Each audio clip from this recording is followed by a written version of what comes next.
Yung ginawa ni Senadora Cayetano, na umiiyak siya, nagagalit dahil sa inasal, yung Tiberos, at ng mga minority na nagsasabing walang seeds. Paano nga yung masasabi niyong walang seeds? Wala naman kayo doon.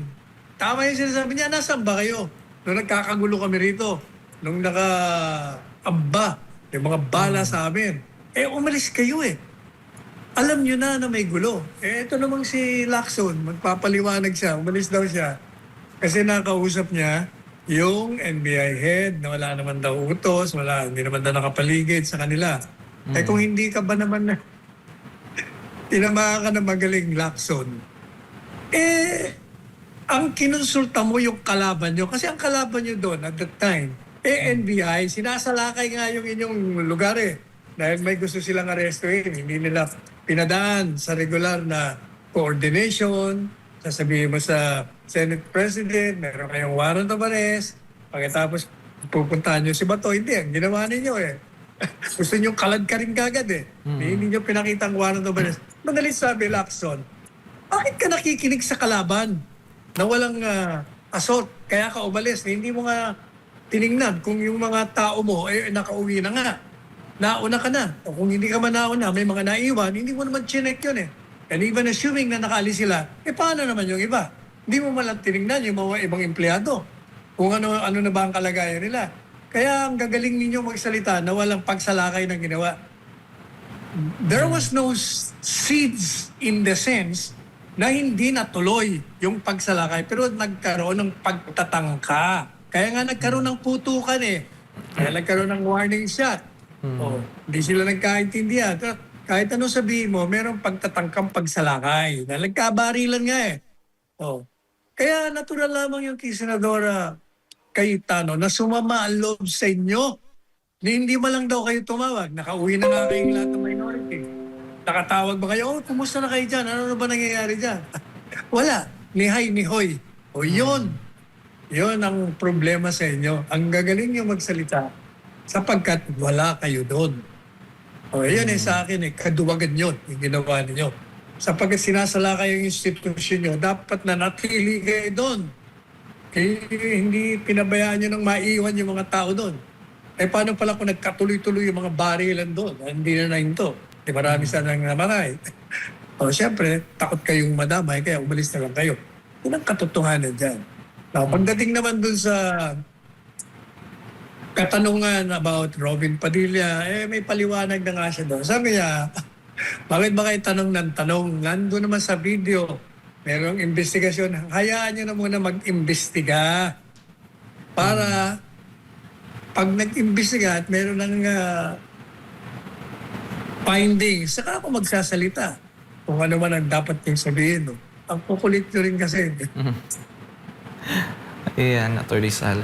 Samantala, yun kaugnay nga sa issue ng TRO na isinampa or dinulog ni Senator Bato ay tinanggihan nga ng Supreme Court Anbang ang hinihiling na temporary restraining order ng, ni Senator Bato de la Rosa kaugnay sa posibilidad ng kanyang pag-aresto sa anumang warrant mula sa International Criminal Court o ICC. Alamin natin sa ulat ni Aaron Rojas. Sa isang special session ngayong May 20, nagdesisyon ng Korte Suprema sa botong 9 ang pabor, 5 ang hindi at 1 ang nag-abstain na ibasura ang petisyon ni Senador Ronald Bato de la Rosa para sa Temporary Restraining Order o TRO o status quo anti-order. Batay sa inilabas na press briefer ng Office of the Spokesperson ng Supreme Court, hiniling ni De La Rosa sa mataas na hukuman na pigilan ang iba't ibang ahensya ng gobyerno kabilang ang Department of Justice, Department of the Interior and Local Government, Philippine National Police, National Bureau of Investigation, Bureau of Immigration, Armed Forces of the Philippines at Criminal Investigation and Detection Group sa pagpapatupad ng anumang pag-aresto laban sa kanya. Kaugnay ito ng pagsilbi ng warrant mula sa International Criminal Court, red notice o diffusion mula sa Interpol o anumang dayuhang judicial at quasi-judicial instrument na walang katumbas na warrant mula sa Korte ng Pilipinas. Gayunman, nilinaw ng Korte Suprema na limitado lamang ang kahilingan para sa interim relief o pansamantalang proteksyon ang naging aksyon nito. Ibig sabihin, hindi pa nare-resolba ng Korte Suprema ang pangunahing usapin sa kaso na inihain ni dating Pangulong Rodrigo Duterte at Senador De La Rosa laban kay Executive Secretary Lucas Bersamin at iba pang opisyal ng gobyerno. Ayon pa sa Supreme Court, ilalabas sa kanilang website sa May 25 ang buong resolusyon, kabilang ang magkahiwalay na concurring at dissenting opinions ng mga mehistrado. Samantala, nananatiling nakabinbin ang pagdinig sa pangunahing argumento ng magkaibang panig kung may jurisdiction nga ba o wala ang ICC at Interpol sa Pilipinas kaugnay ng pag-aresto kay dating Pangulong Rodrigo Duterte. Sa ngayon, wala pang inilabas na pahayag ang kampo ni Senador De La Rosa kaugnay ng naging desisyon ng Korte Suprema. Para sa Diyos at sa Pilipinas kung mahal, Aaron Rojas, SMNI News. Yan po, Attorney Sal. Ano po masasabi niyo sa pagkakatanggi ng Korte Suprema sa TRO na isinampa or idinulog nila Senator Bato? Kung nanonood si Senador De La Rosa ngayon at yung abogado niya, ang sasabihin ko sa kanilang dalawa, I told you so. Sinabi ko na sa inyo na hindi din na yan, mga pinail nyo yan. Kasi mali ang pinail nyo. Hindi dapat certiorari, writ of amparo, at TRO, injunction. Dapat kako, i-file nyo ay habeas corpus. Sabi ko doon sa abogado, nagkamali ka na nung pinag-file ka ng certiorari para kay Presidente Duterte, kaya nadala yan sa hig. Habeas corpus dapat ang inihain mo noon. Nagkamali ka na, ngayon nagkakamali ka na naman. Hindi kayo nakikinig eh. Kasi ang problema, bira lang kayo ng bira na hindi nyo pinag-aaralang mabuti. Kaya nasisemplang. Kung nag-file ba kayo ng habeas corpus, di tapos na yan that very day, na-resolve na ng Korte Suprema yon. Hindi mo kailangan ng TRO na doon sa habeas corpus. Kasi ipapatawag na si Bato, ipatatawag ng NBI. Tatanungin, bakit mo inaaresto yan? Ba't ginugulo mo? Bakit mo nire-restrict ang movement yan? Kasi po may warrant of arrest. Warrant of arrest galing saan? Galing sa ICC. Bakit? Meron bang kapangyarihan yan? Di-discuss. Kung doon mismo sa araw na yon, magkakaroon na ng diskusyon. Mariresolve na kagad. Bibigyan ko ba ito ng writ o hindi? Kung nabigyan, di okay na. Tapos na kagad ang kontrobersya. Hindi na siya ma-arresto. Dahil sasabihin ng Supreme Court, bibigyan kaya, mali kayo dyan. Wala, hindi nila sinunod eh. Kaya yan ang problema eh. Kaya ang payo natin sa mga abogado, lalo na yung kulang kayo sa karanasan, para lang magkaroon kayo ng publicity, bira kayo ng bira. Merong isang bagong abogado na gusto rin mag-senador. Kaya nasemplang siya ng mga ordinaryong mga reporter lang. Dahil hindi niya may paliwanag ang sarili niya doon sa mga petition na pinayan nila. Yan ang sinasabi natin, maging maingat kayo.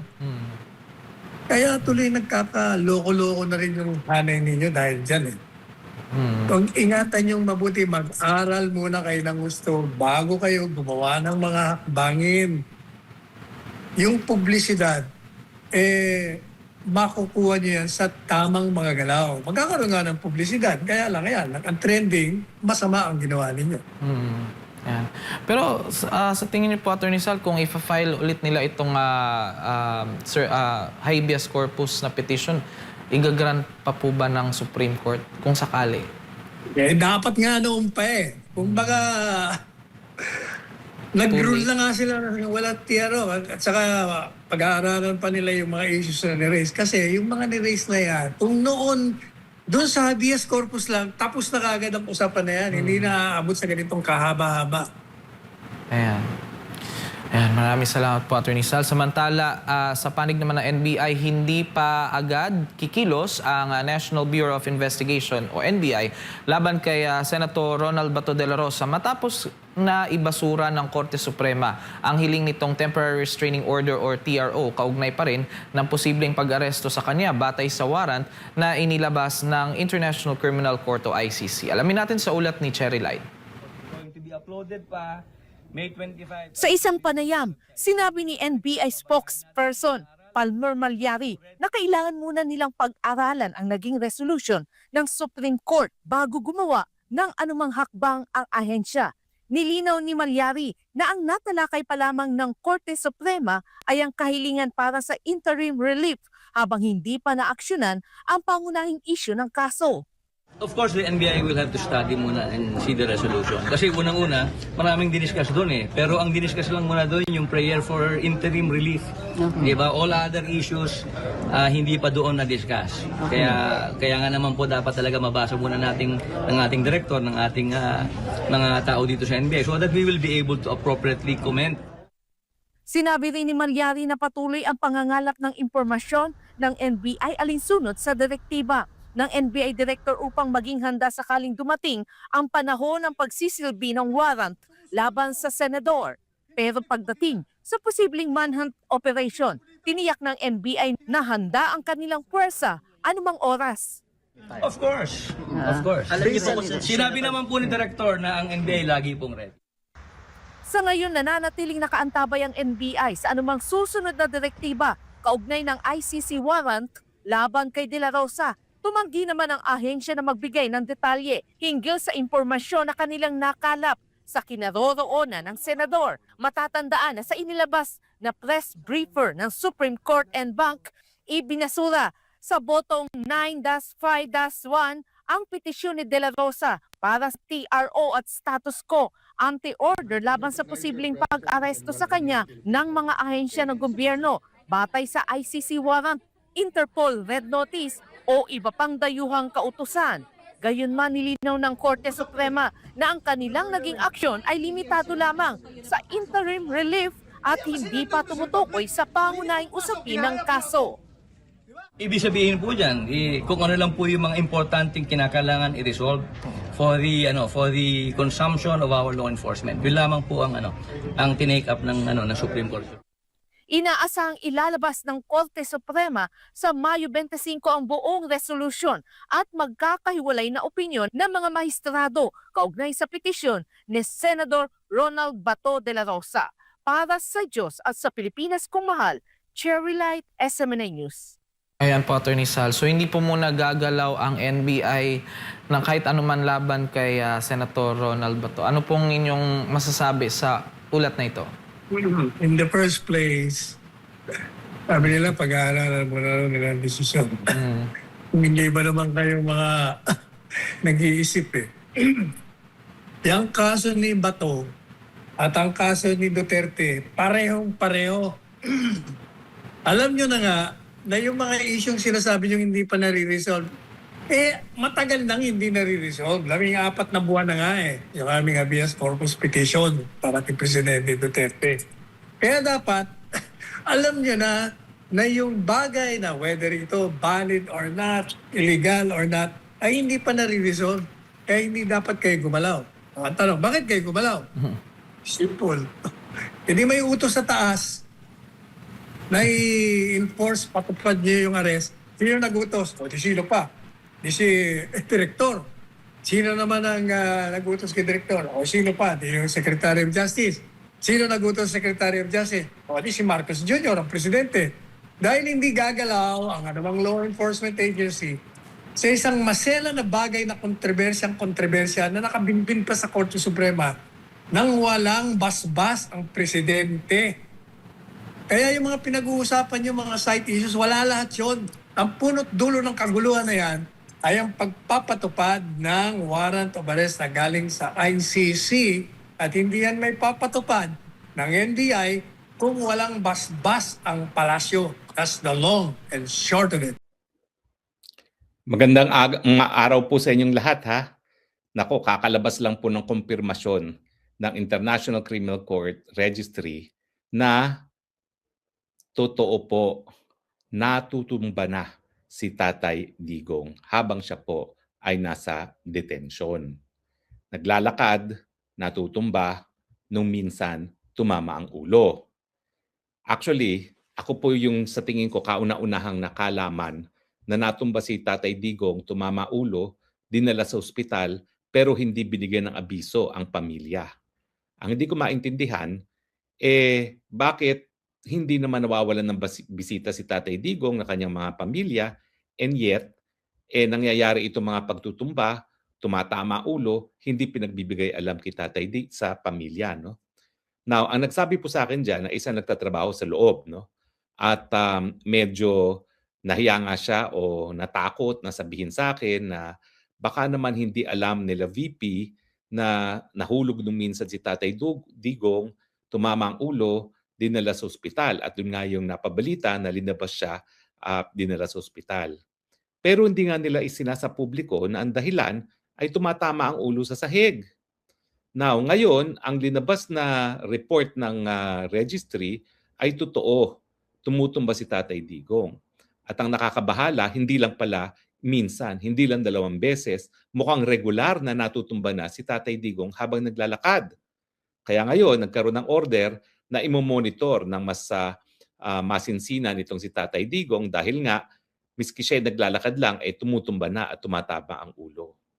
Ang tanong, ito ba ang tao na kaya pang humarap sa full-blown na paglilitis na ang sabi nila, hindi raw bababa sa 60 ang mga testigo? At ang problema dyan, unlike doon sa confirmation of charges at saka yung mga naunang mga pagdinig na po pwedeng hindi sumipot si Tatay Digong, dito kapag meron ng paglilitis, kinakailangan sumipot siya dahil kinakailangan makonfront niya mga witnesses at saka mga witnesses, makonfront din siya. Yan ba ang tao na kaya pang harapin na hindi na makalakad ng tama at tumutumba? Sa tingin ko, panahon na rin para ang pamilya pag-isipan. Ano ba talaga ang pananagutan ng ICC na paulit-ulit na palang natutumba si Tatay Digong, hindi pinagbibigay alam kita sa pamilya? Ano ba ang mga naging epekto initong paulit-ulit na pagtutumba at tumatama ulo sa kanyang pag-iisip? Meron na bang pananagutan ng ICC dahil nga alam naman nila na bilang 82 anyos na tao, kinakailangan mas masinsinan ng pagbabantay dyan dahil pa sa kanyang ordinaryong paglalakad, natutumba na siya. Sa tingin ko po walang immunity ang ICC. Wala pong immunity yan, hindi yan estado. So kung talaga mapapakita natin ang pabayang ICC at patuloy nilang kinukulong ang Tatay Digong na hindi na kaya talaga humarap sa ganitong mga paglilitis at may mangyari sa kanya, at sana naman wag na nating antayin ang pangyayari sa kanya, talaga magkakaroon ng pananagutan ng ICC. Ang question, sino ba mananagot dyan? Ang mga WES ba? Ang mga registry ba? Ang mga bansa ba na merong mga miyembro ng ICC? Well, wag natin kakalimutan, bagamat hindi pa natin sigurado kung ano mangyayari sa ganyang litigation, sana nga hindi na umabot na tayo magdidemanda dahil meron ng abirya na nanggaling kay Tatay Digong. Ngayon pa lang, sana masusi ng pag-aralan ng bagong trial chamber kung kaya pa ni Tatay Digong na humarap sa mga paglilitis na ito. Ako naman, hindi ako dalubhasa. Pero kung naglalakad ka lang, paulit-ulit ka nang natutumba, ibig sabihin, wala ka na talagang kakayahan para harapin ang ganyang paglilitis. Ang hahanapin ng korte dyan is kung kaya pa ba ni Tatay Digong unang-una na physically humarap dyan sa paglilitis na yan. Pangalawa, yung kanyang estado ng pag-iisip. Kung kaya pa ba niyang magbigay ng instruction sa kanyang mga abogado kung ano magiging depensa niya. Ang problema, bago pa man madala si Tatay Digong sa Pilipinas pa lang, ako'y palaging tinatawagan at paulit-ulit ang kanyang sinasabi. No? So yan po ay palatandaan na meron ng Alzheimer's.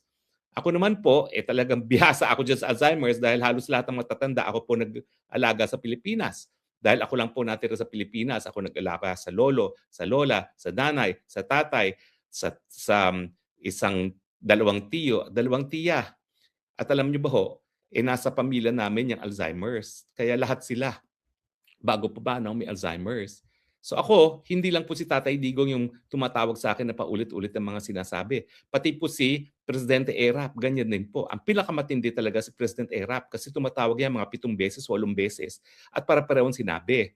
Ako naman, nabanggit ko lang yan na minsan kay Senator Jinggoy, hindi sa ayaw ko siyang tumawag kasi naaaliw naman ako na tinatawagan ako ni Presidente Erap. No? Pero nung nasabi ko po kay Senator Jinggoy, naku, tinanggalan ng telepono si President Erap. Kaya natigil yung mga phone call namin ni Presidente Erap na hindi ko naman talaga kinukonsidera na abala, na aaliw nga ako dahil kahit papano nakakatulong ako doon sa kaibigan nating si Presidente Erap. Hindi naman po ganun katindi yung karanasan ko kay Tatay Digong. Kaya lang, talagang paulit-ulit po si Tatay Digong. So ang tanong, Kaya pa ba niyang maalala kung ano yung mga pangyayari dyan sa drug war? Kaya pa ba niyang gumawa ng depensa? Kaya pa ba niyang sabihin sa mga abogado niya kung ano yung magiging depensa niya o hindi na niya maalala? Ang problema po kasi sa Alzheimer's sa ilang naalagaan ko, lolo, lola, tatay, nanay, 2 tiya, 2 tiyo, sa 7 kaso na inalagaan ko over a period of collectively sabihin na natin 15 years, wala po kasing recent memory ang mga Alzheimer's victim. Ang kanilang memory ay yung mga kabataan pa nila, matagal nang nakalipas.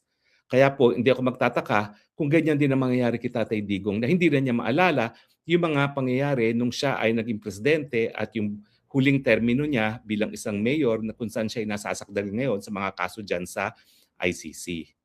So sa tingin ko, kung talagang magkakaroon ng masusing pag-aaral ang dalubhasa, magkakaroon talaga sila ng konklusyon na hindi na kaya ni Tatay Digong na humarap sa paglilitis, dapat na siyang pauwiin doon sa Davao kung saan siya ay mananatili at mabubuhay na mapayapa hanggang siya ay tawagin ng ating Panginoon. Siguro naman po, dahil ang ICC ay nagsasabi na sila ay nagbibigay ng katarungan, ikukonsidera nila yung pag-iisip at pangangatawan ng tao bago talaga payagan na humarap sa full-blown na paglilitis. Ulitin ko po hindi ko naman sinasabi na medyo yung mga biktima. Kung sa tingin nila ay talagang kinakailangan nila ng hukuman, dyan po sila sa Pilipinas magdemanda. Ang pagkakaiba po niya, pag dinimanda nila si Tatay Digong sa Pilipinas, at least dyan lang sa Davao RTC siya po pwedeng madima. Diba? O ililipat na lang na hukuman ng Supreme Court ang venue dyan sa Davao City nang siya ay nandun mismo sa bahay niya at hindi nakakulong sa isang malayong lugar sa isang dayuhang bayan.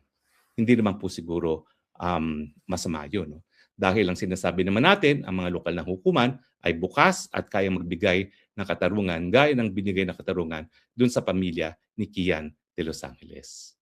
So maraming salamat po sa inyong patuloy na pagtitiwala at patuloy na panunood, pakikisama dito sa ating Spokes Hour.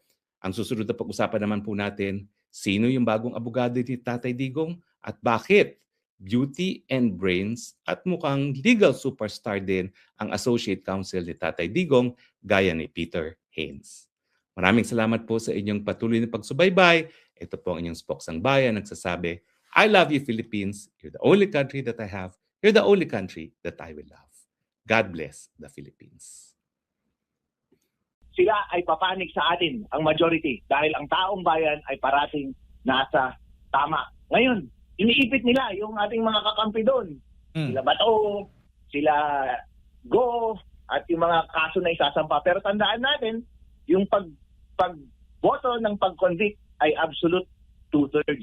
So ibig sabihin, kahit mag-absent o nakakulong pa man din, nakakulong yung mga members niyan, o nasa Hague yung mga members niyan, o nasa bundok yung mga members niyan, or absent sila, kailangan mo ng 16 na boto para ma-convict sa impeachment si VP Sara Duterte. So kahit absent sila, kung di nila kayang kunin yung 16, panalo tayo dyan. Tsaka ang boring-boring na yan pagdating sa impeachment trial kasi yun nga ang mali nila kung titingnan natin, parang blessing in disguise na nagkaroon sila ng mini trial doon sa Commission on Justice kasi wala nang bago na susunod. Kung baga, naluto na Hindi mo na pwedeng ipainit pa ulit dyan sa Senate kasi natikman na namin yan. Yung desisyon ng Supreme Court patungkol nga doon sa TRO, yung hiling ni Senator Bato de la Rosa, ano bang magiging legal na implikasyon po dito, attorney, bilang isang abogado? Yung dinecide lang nila ay i-deny lang yung TRO pero hindi pa sila nag-decide sa merits ng case. Ibig sabihin, sabi nila, wait, minamadali nyo kami. Since siguro naisip nila, since nakawala naman na si Bato, hindi po na kami magde-decide about sa TRO. Hindi nyo pa naman kayang isilbi ngayon or iserve yung warrant ngayon So in the meantime, we will take our time and then saka namin titirahin yung merits. So yun pa lang lumalabas ngayon. Sabi nila, i-announce nila yung kanilang reasoning about sa denial ng TRO in the following days.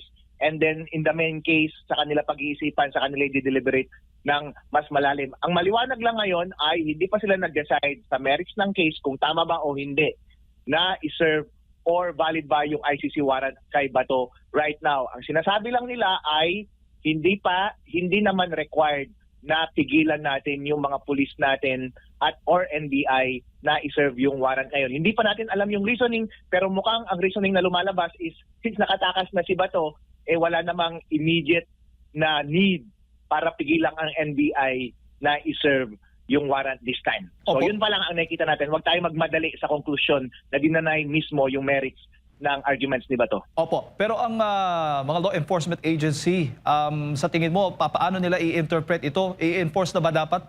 Valid na ba? Ibig sabihin, valid na yung warrant na isinalbi nila laban kay Senator Bato? Yan yung precisely na question na nasa Supreme Court ngayon. Valid ba o hindi? On the one hand, sabi ng NBI, valid. On the other hand, sabi ng private citizen, sabi ni De La Rosa, hindi valid. So nagkakaroon ng conundrum.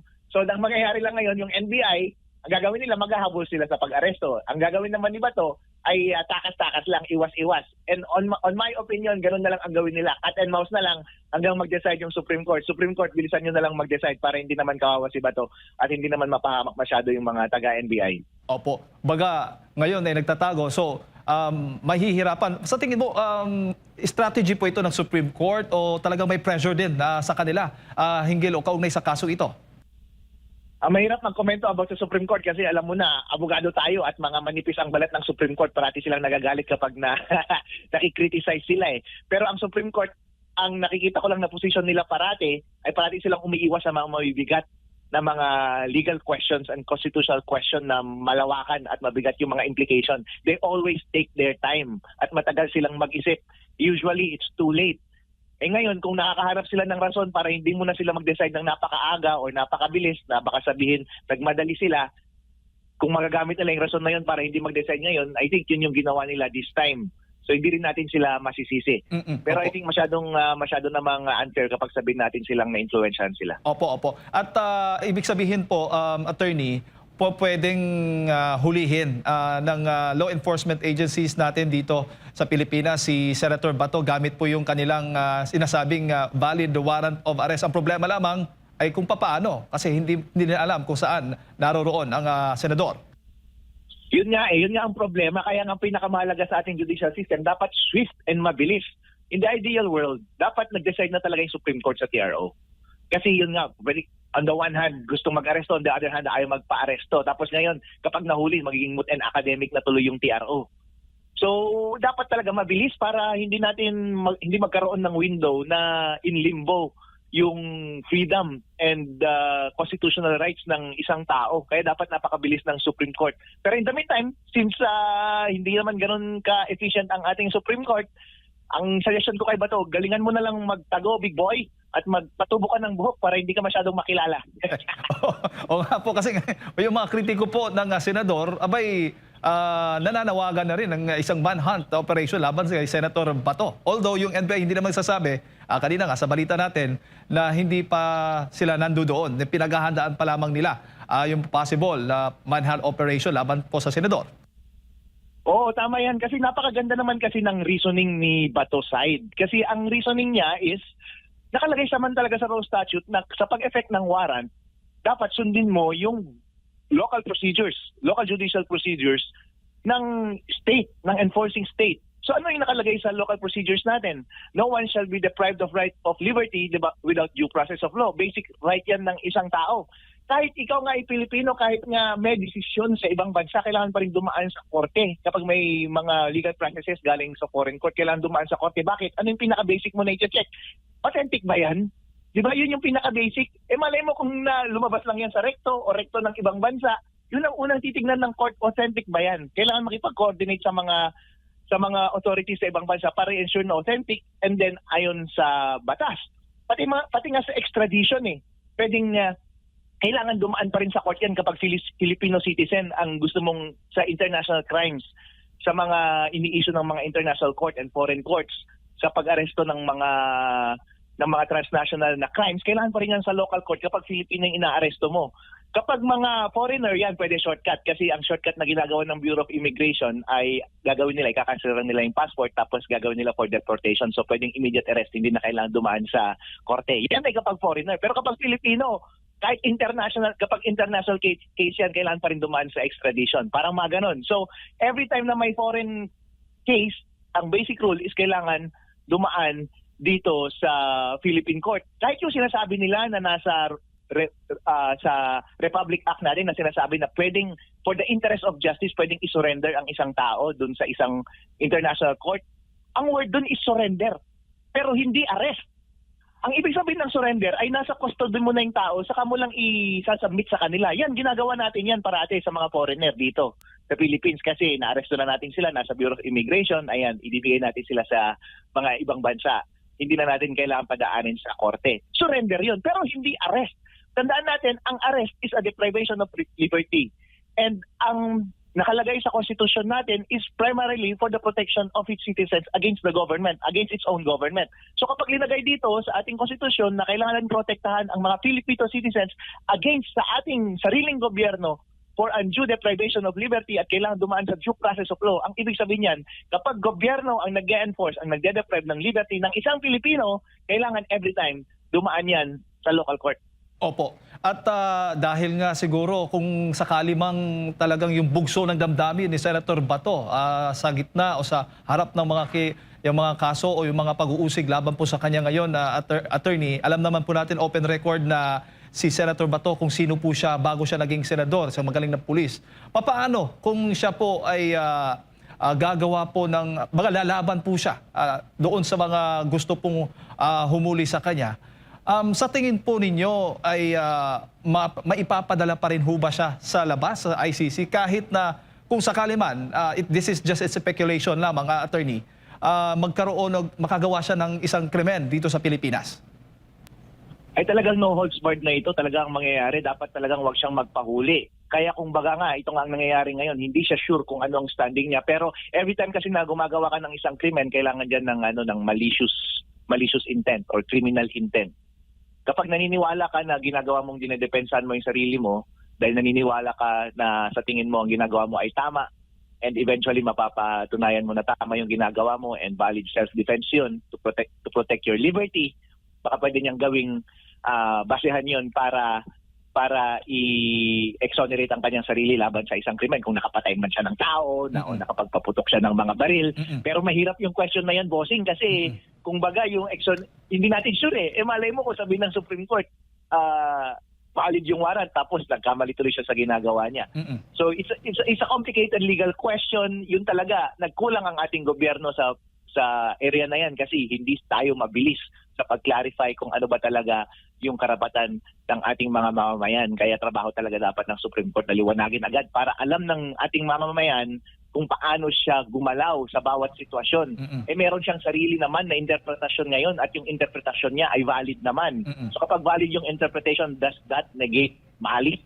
Kapag pumunta na tayo doon sa krimen, does that negate yung criminal intent para lang ma-exonerate siya doon sa criminal prosecution na mangyayari eventually kung in the course ng pag-defend sa kanyang sarili, sa kanyang perceived upcoming violation ng kanyang right to liberty ay makapatay siya ng tao or whatever. Kaya galingan na lang ni Bato, parang action movie ito. Galingan niya na lang kasama niya naman. Opo. Opo. Galingan niya magtago. Takbo-takbo na lang siya sa bundok. Attorney, ano yung nakikita po ninyo, sa tingin ninyo, yung mapapala ng gobyerno kapag naipadala si Senator Bato at meron pa ngang nagsasabi baka susunod na raw itong si Senator Bongo? Uy, nakakaano naman yung kapag idadamay pa nila si Senator Bongo. Before ba siya maging senator, meron ba siyang official na posisyon kay President Rodrigo Duterte noon? Diba? Na enforcement? Wala naman eh. Parang advisor lang ata siya ni President Duterte noon. So bakit siya idadamay? Loko tong mga taga-ICC ah.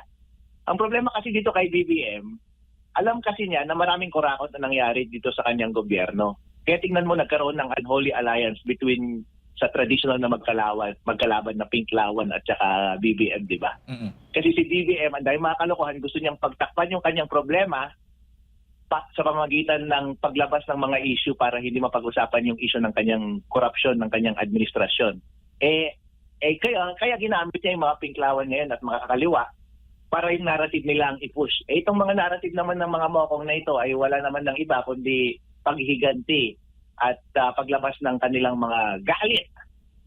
Itong laban sa administrasyon ng Duterte, akala mo ang banal-banal nila sa kanilang pagka-desperado at obsessive sa pagpapabagsak kay VP Sara Duterte kung ano-ano na ang ginagawa kahit illegal. Nag-iimbento sila ng witness tulad ni Madriaga. Nag-iimbento sila kung ano-anong mga illegal ang kanilang mga ginagawa para lang makapag-gather ng evidence na wala namang kwenta. Pinipilit nila yung mga kaso na hindi naman tama. Mali-mali yung mga procedure ng pagka-aresto. Wala naman silang maisasalang na kanilang manok na maging champion ng kanilang cause.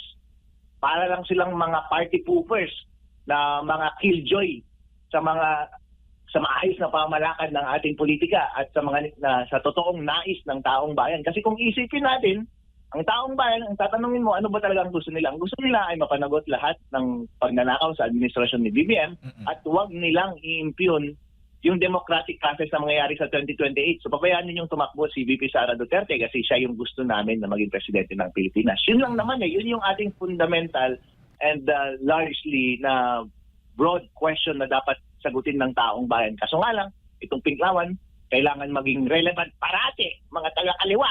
Puro irrelevant. Obsolete na nga lang yung inyong political philosophy. Gusto niyo pa rin maging relevant. Nanggugulo kayo parati. Nag-i-invent, tapos napakapangit ng methods ninyo para manila ng kalaban. Nag-i-invento ng mga witness, nag-i-invento ng mga ebidensya.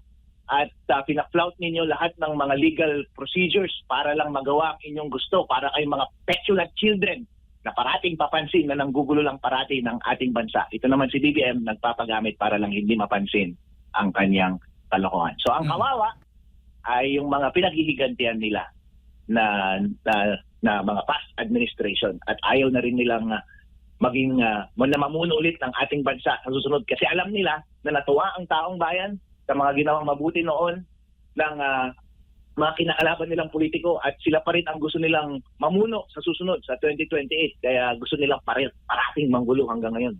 Opo. Attorney, speaking of impeachment at itong mga kaso laban po sa mga senador, kinakasuhan po sila. Sa tingin po ay magiging hindi po matitibag ang bagong majority po ngayon dyan sa Senado, sa pangunguna nga ni Senator Alan Peter Cayetano at ng ilan pa. Kasi ngayon, bukod kay Senador Bato de la Rosa, kay Senator Bongo na may mga usap-usapan nga, yung nabanggit natin kanina, meron ding ibang senador na may mga kinakaharap na kaso tulad ni Senator Jinggoy Estrada, itong si Senator Chis Escudero, ito pang si Senator Joe Villanueva, at meron pang yung dalawang Villar na senador. Ano ho sa tingin nyo ang possible na mangyayari? Magiging solid pa rin ba yung boto ng majority or magiging mas marami po o magkakaroon po ng maraming boto sa conviction or acquittal dito sa impeachment case ni VP Sara Duterte?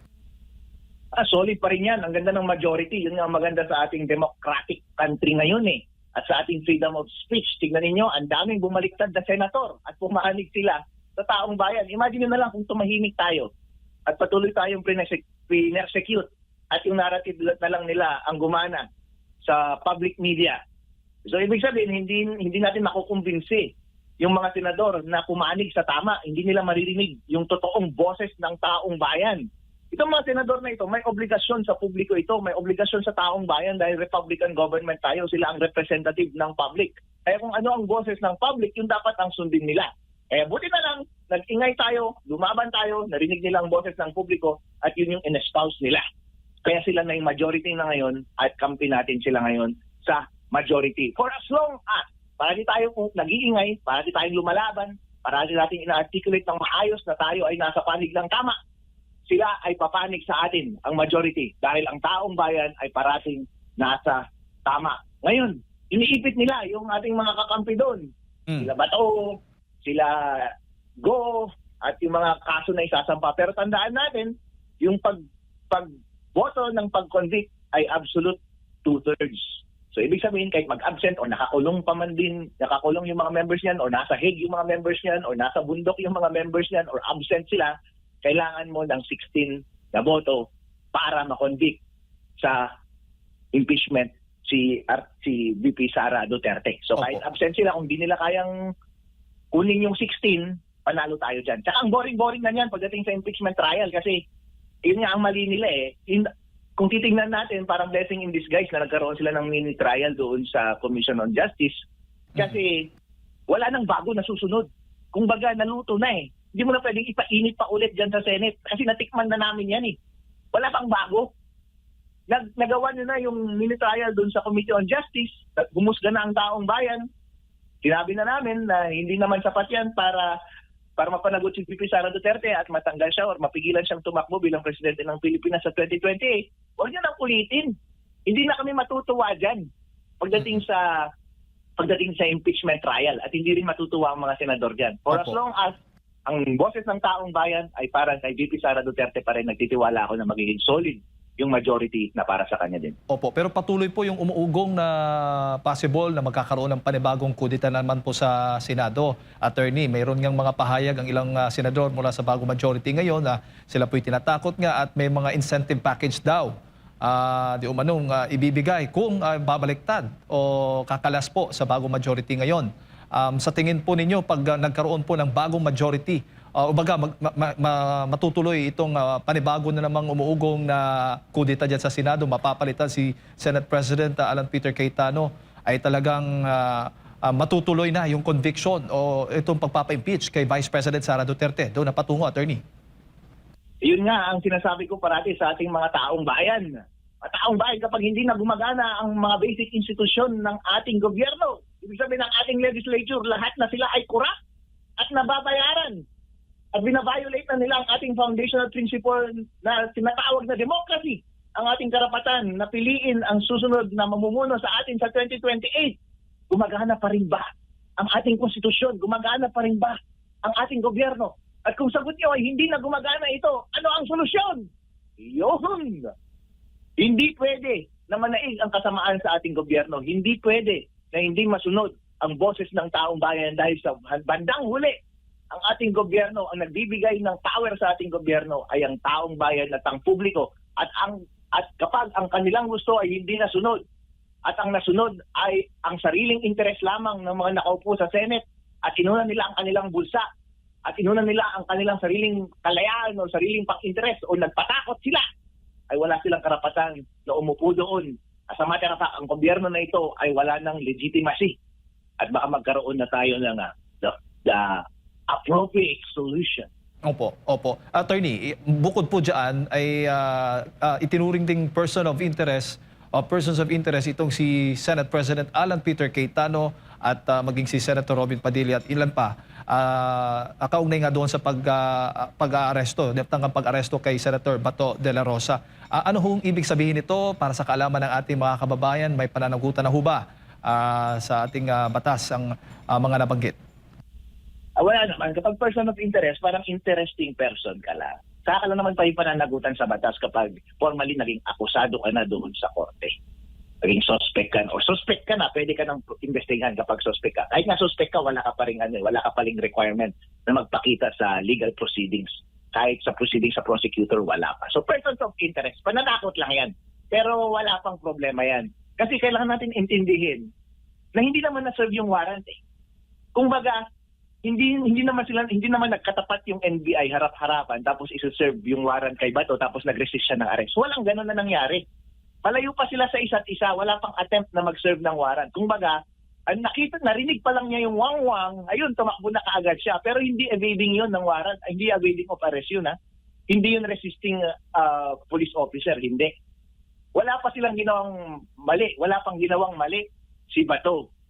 Wala rin ginawang mali si Alan Peter kasi ang ginawa niya, in session yun, alam niya na, abogado siya, alam niya sa batas na hindi mo pwedeng intimidate o pigilan ng isang member ng legislature na mag-participate doon sa session. Isa yun, illegal yun. So kailangan niya protektahan yun. On the other hand, kapag nape-perceive niya na ini-impinge na ng executive department yung legislative power, tandaan ninyo si Cromwell times, di ba? Charles I, pupunta siya sa parliament para i-dissolve yung parliament. Ngayon, na-institutionalize na natin yan. Equal na yung parliament at saka yung executive. So, hindi pwede na i-violate ng executive yung parliament. Based on the general principle, hindi mo pwedeng masabi na may masamang ginawa si Senate President Alan Peter Cayetano. Meron din naman si Robin Padilla. Kasi in the first place, since hindi naman nagre-resist ng arrest, diba to? At hindi naman siya nag-evade ng arrest. At hindi naman siya pinagsilbihan ng arrest, pwede niyang gawin ang kahit na anong bagay para sa kanyang kaibigan. Diba? Kapag yung nagkakaroon pa lang ng chismis na i-arrest yung tao, pwede ka naman gumawa ng bagay para makipagkape ka muna sa kaibigan mo or bigyan mo siya ng kotse na pagsasakyan Kasi hindi pa naman siya inaaresto eh. At wala naman kayong katapat na police officer na nagre-resist kayo. So pwede niyang gawin ang kahit na anong bagay para sa kanyang kaibigan. Opo, opo. At yun ang naratibo na wala nang pag-ataking nangyari dyan sa Senado. Attorney, sabi ng ilan parang stage lang o scripted ang nangyaring gulo dyan sa Senado. Ano pong tingin po ninyo? Eh, bakit merong video kasama yung media na naka-uniforme yung mga Marines, naka-uniforme yung NBI, kino-cover kung wala silang planong gawin at that time? It was an unholy hour, around midnight na iyon eh. Kung wala kayong planong gawin at that time, bakit ninyo sinabihan yung media na, samahan nyo kami? Bakit kayo gumagawa ng forma? Bakit kayo pumaporma na dumaan sa hallway at umatake? Diba? Eh kung nakatambay lang kayo, di sana tumatambay lang kayo doon at kumakain kayo or nagkakape at hindi ninyo sinabihan na kukuhanan kayo na, yung media na kukuhanan kayo ng mga footage. So meron talaga kayong ginagawa at that time. Anong ginagawa ninyo? Magipagchismisan kayo sa kapitbahay, may mga armas kayo, ang hahaba, tapos nakapormado kayo. Malamang may threat of action at that time. And kung yung security na nagbabantay ng kanilang principal ay naniniwala siya na illegal, na may gagawin na illegal ang isang government agency laban sa kanila, eh meron siyang karapatan na lumaban. Lalo na't naniniwala siya na kapag yung, alimbawa, may isi-serve ka na warrant of arrest tapos galing sa ibang bansa, hindi dapat ako maniniwala kagad-agad. Pilipino ako eh. May karapatan ako dyan eh. Right to liberty without due process of law.